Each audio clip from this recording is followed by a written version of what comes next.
Al principi entrenàvem en un camp de terra amb unes instal·lacions descurades i en males condicions, però a poc l'Ajuntament començà a donar-nos més importància i es va oferir un camp de gespa artificial. Més tard es va promoure més el futbol femení a València i crearen una lliga autonòmica, en la qual participaven equips com el Villarreal, l'Eliana i d'altres molt bons.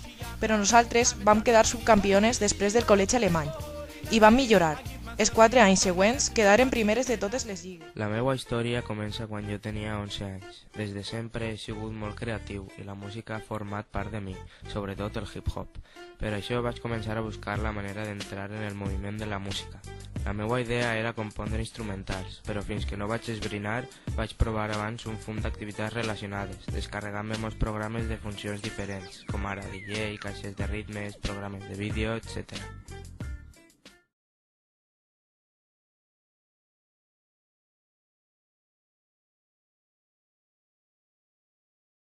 Per què diuen que sóc un pirata?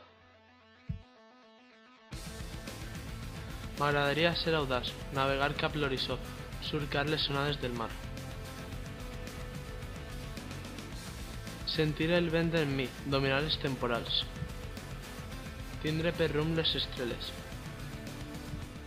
Una vida d'addiccions.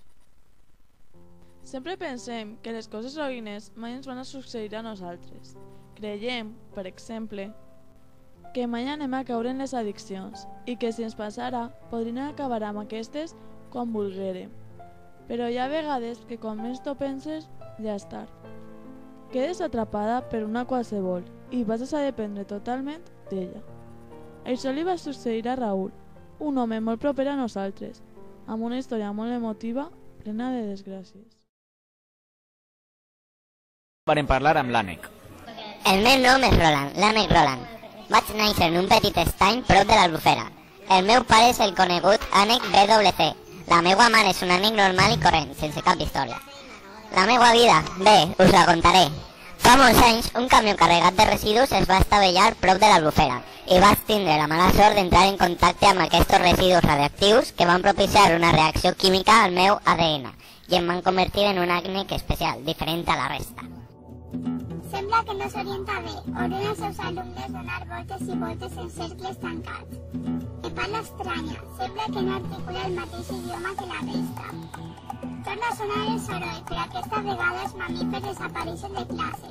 L'edifici es queda solitari. Tots estan a la part baixa de l'institut anomenada pati. Aprofita aquesta estona per a desplegar les meues plaques solars i recarregar les meues bateries. Terrestre enamorada d'alguna cosa anomenada Wiki. Serà d'algun planeta d'aquest sistema?